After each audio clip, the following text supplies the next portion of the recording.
Hey everybody, this is Jimmy Devaney from Percolator Guitar Repair in Albuquerque, New Mexico. This is Tech Talk number 2. We're going to be covering setups, and we're going to break that into 3 different talks, covering truss rod, action, and intonation. So today we're going to talk about truss rods. A truss rod is a rod inside the neck of your guitar that runs from the headstock to the end of the fretboard. It allows you to put bow in or take bow out of the neck. And most of them are adjusted in that little cavern right there. There are different ones for sure, and we'll get into a little bit of that. This one is adjusted with an Allen wrench. I cannot stress enough having the right wrench for the job. American guitars usually take SAE or English wrenches.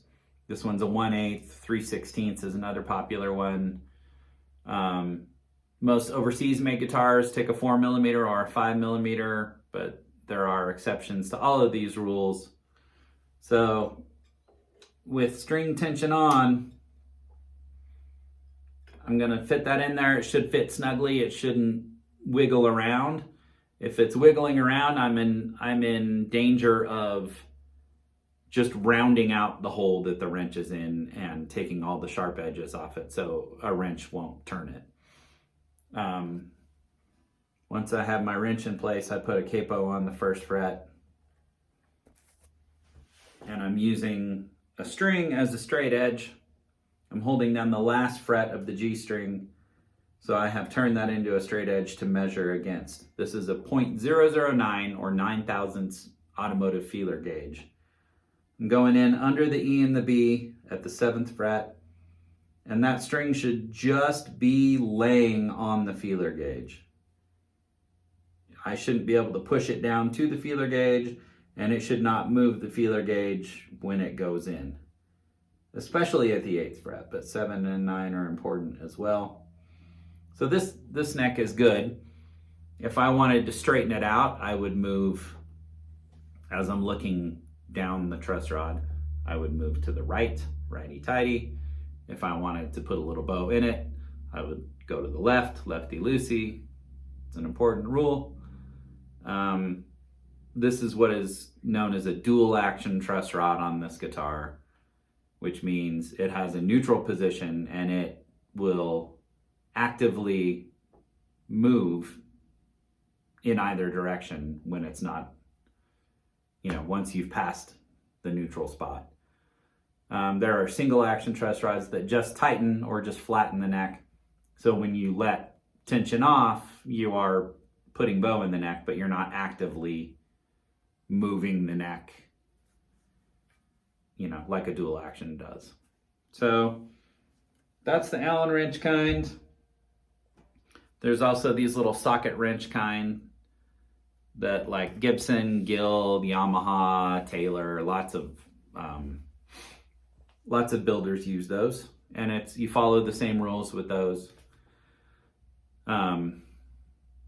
Never more than 1/4 of a turn. Make sure you have the right tool for the job.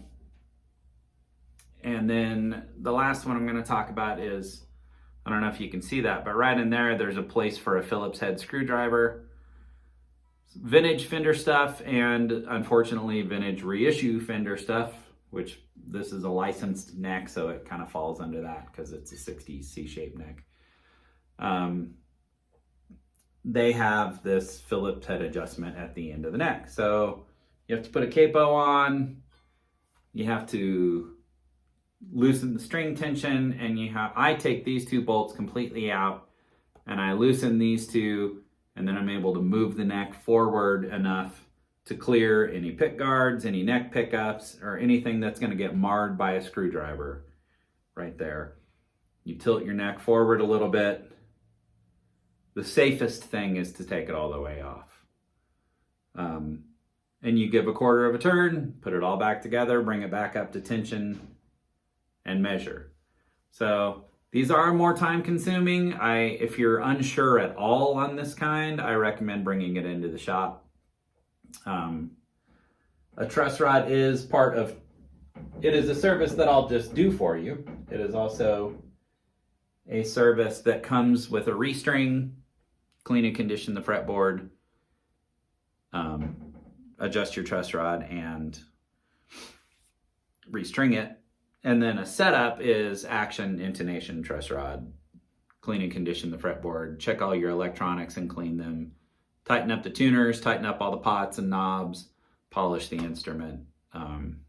So I'm more than happy to take care of you. I just feel like information is free to share, and that there's people out there interested in their guitars more than just in the capacity of playing, that want to know more about them. So that's what these Tech Talks are about. So we'll get into action next time, and I'll see you then. Thanks.